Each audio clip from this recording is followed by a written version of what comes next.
आप लोग के सामने मैं आई हूँ परमेश्वर के वचन को लेकर। जैसे कि आप जानते हैं कि परमेश्वर का वचन जो कि दो धारी तलवार है, गांठ गांठ गुदे गुदे को अलग करता है। इस समय जैसा कि दुनिया में हलचल मच रही है, जैसा कि दुनिया में हर कोने कोने में मौत ही सुनाई दे रही है, तो मनुष्य के पास कुछ भी नहीं है, क्योंकि वो बिना परमेश्वर के जी नहीं सकता। उसे परमेश्वर तो चाहिए। और आज मनुष्य ने किस तरह के परमेश्वर से संगति कर रहा है उसके लिए भी जानना बहुत ज़रूरी है।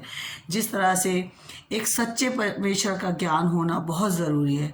जिस तरह से हम परमेश्वर के प्रेम को देखते हैं, आज दुनिया में सबको परमेश्वर का प्रेम चाहिए, लेकिन जबकि आज मैंने भी अपनी मदर लॉ को खोया है, इस दुख के कारण मेरा भी मन बहुत दुखी है। लेकिन क्या हम परमेश्वर के काम को करना छोड़ दें? नहीं, क्योंकि उसने कहा परमेश्वर के प्रेम से तुम्हें कौन अलग करेगा।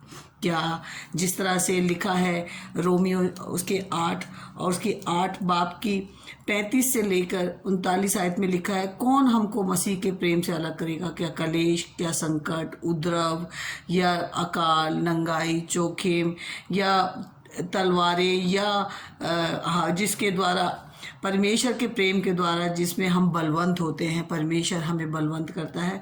और हमें परमेश्वर के प्रेम से कोई भी अलग नहीं कर सकता। जिस तरह से 39 आयत में लिखा, ना गहराई ना कोई सृष्टि हमें परमेश्वर के प्रेम से जो हमारे प्रभु यीशु मसीह में है अलग कर सकेगी। यही परमेश्वर का प्रेम है जिसके द्वारा मैं आप लोगों के सामने परमेश्वर के वचन को लेकर आई। जिस तरह से वचन में लिखा है, आप जानते हैं कि बाइबल 2 हिस्सों में लिखी गई है, एक नया नियम, एक पुराना नियम। पुराना नियम के हम यशाया 1 उसकी 9 आयत में देखते हैं कि परमेश्वर का ज्ञान होना बहुत ज़रूरी है।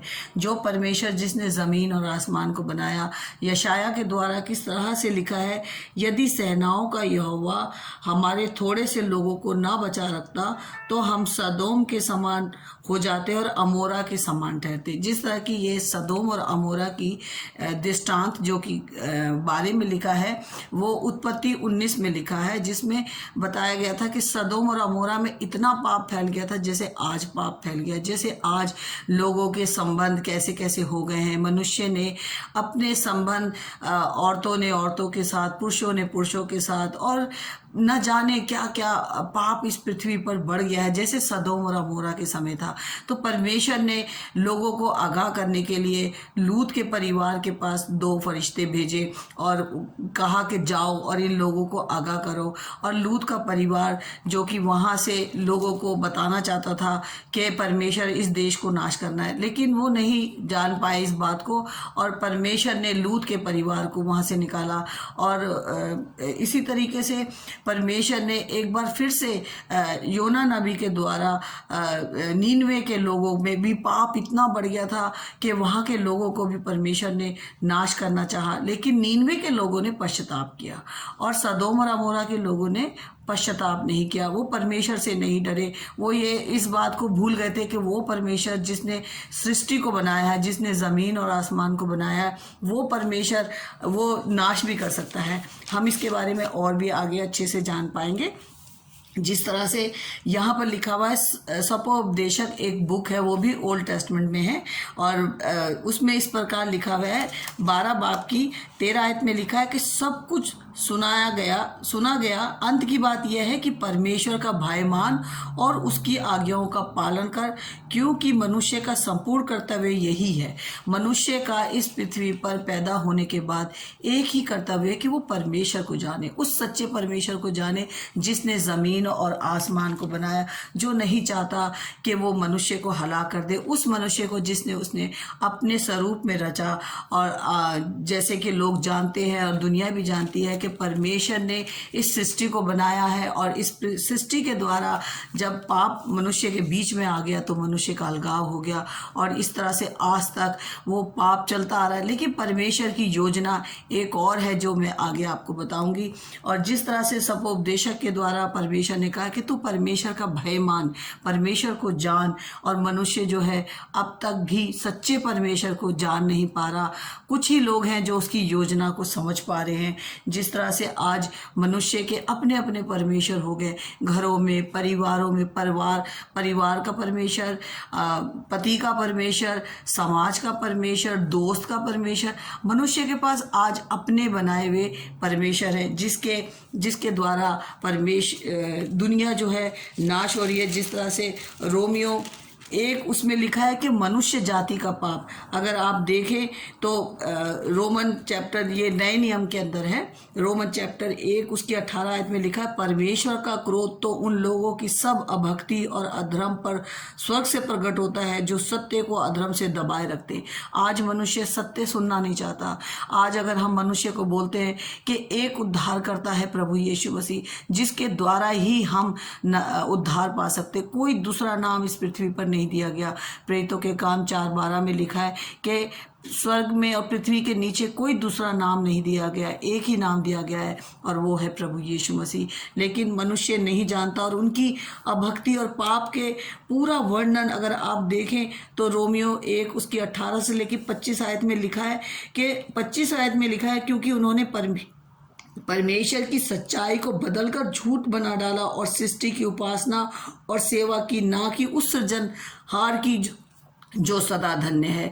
परमेश्वर चाहता था कि उस सृष्टिकर्ता की, जिसे हम गॉड बोलते हैं, जिसे हम कहते हैं GOD गॉड, तो आज हम GOD गॉड का भी मतलब सीखेंगे कि G का मतलब है जनरेटर, जिसने बनाया पृथ्वी को, बनाया, जिसने जनरेट किया पृथ्वी को, उसका नाम है जनरेटर, जो पृथ्वी का जो सब कुछ बनाने वाला है। उसके बाद है O मतलब ऑपरेटर, जो सब कुछ को बना के चला रहा है। आज पृथ्वी को जो चला रहा है वो है ऑपरेटर। और D का मतलब है डिस्ट्रॉयर, जो सब कुछ ख़त्म कर देगा।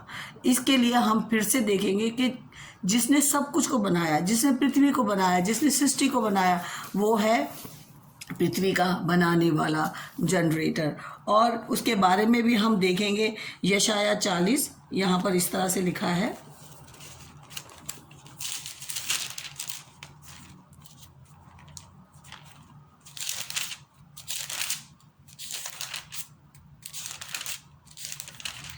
यहाँ पे यशाया 40 उसकी 21 आयत में लिखा है, क्या तुम नहीं जानते, क्या तुमने नहीं सुना, क्या तुमको आरंभी से नहीं बताया गया, क्या तुमने पृथ्वी की नींव पड़ने के समय ही से विचार नहीं किया। आज मनुष्य को विचार करने की ज़रूरत है कि वो परमेश्वर जिसने सृष्टि को बनाया है वह ये है जो पृथ्वी के घेरे के ऊपर आकाश मंडल पर विराजमान है और पृथ्वी के रहने वाले टिड्डी के तुल्य है, जो आकाश को मलमल के समान फैलाता और ऐसा तान देता जैसे रहने के लिए तंबू ताना जाता है।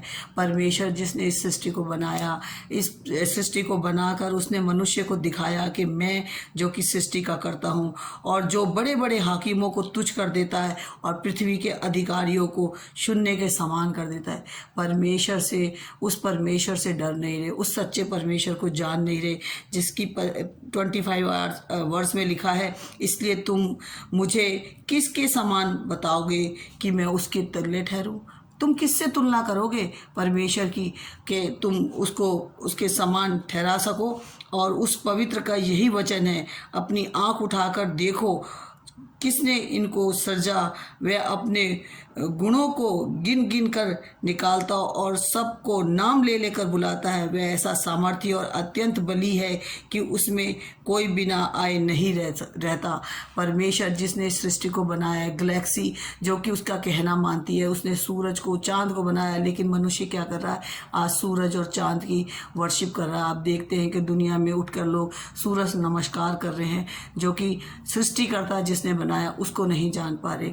और ये था पहला कि जो उसने जनरेट किया। दूसरा है ऑपरेटर, जो सबको चलाता है, जिसने पृथ्वी को चलाने के लिए एक जाति को नियुक्त किया, इब्राहिम की एक जाति, इब्राहिम का एक परिवार, जिससे उसने इस्राएल सम्राट को बनाया और एक इज़राइल राष्ट्र को बनाया, और उसी में उसने क्या कहते हैं अपने लोगों को चुना, और उसी में प्रभु यीशु मसीह जो सबके बलिदान के लिए उसी राज्य में से आया, और ताकि मनुष्य जाने कि परमेश्वर मनुष्य से कितना प्यार करता है, क्योंकि उसने अपनी कलीसिया तैयार की।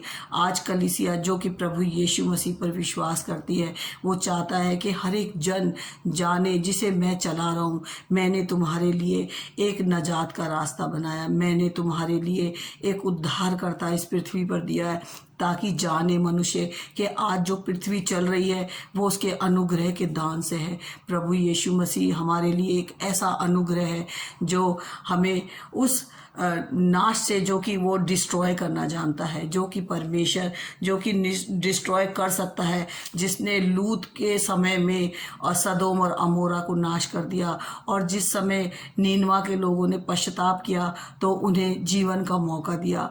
आज वो भी दुनिया के कोने कोने में जो महामारी चल रही है, जो कि इतना बुरा हाल चल रहा है, लोग मौत से डर रहे हैं और हर कोने कोने में मौत फैली हुई है, और मनुष्य परेशान हो रहा है और नहीं जान पा रहा कि वो करे तो क्या करे। लेकिन हमारे पास एक होप है, हमारे पास प्रभु यीशु मसीह है, जो कि हमारा जिसने हमारे गुनाहों का बोझ लिया, वो हमारा सृष्टि का कर्ता ने हमें दिया है, हमें बलिदान के रूप में दिया है, ताकि जो कोई विश्वास करे वो नाश ना हो बल्कि हमेशा की ज़िंदगी पाए।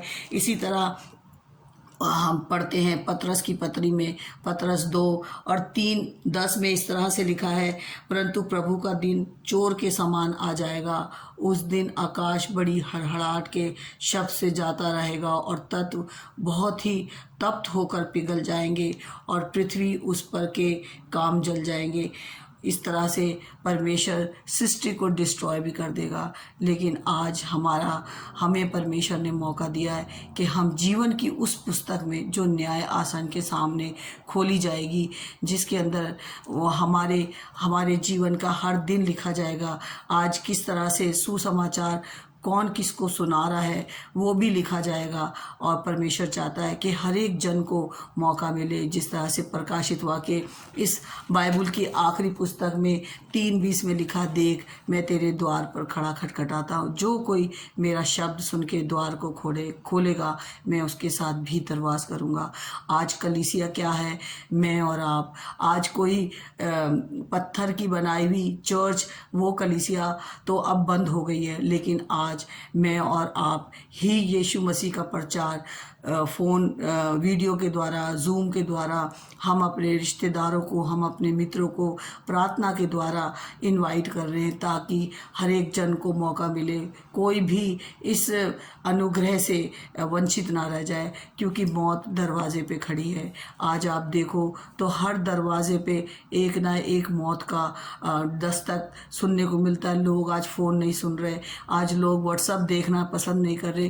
क्यों? क्योंकि उन्हें डर है कि कोई बुरी खबर ना आ जाए।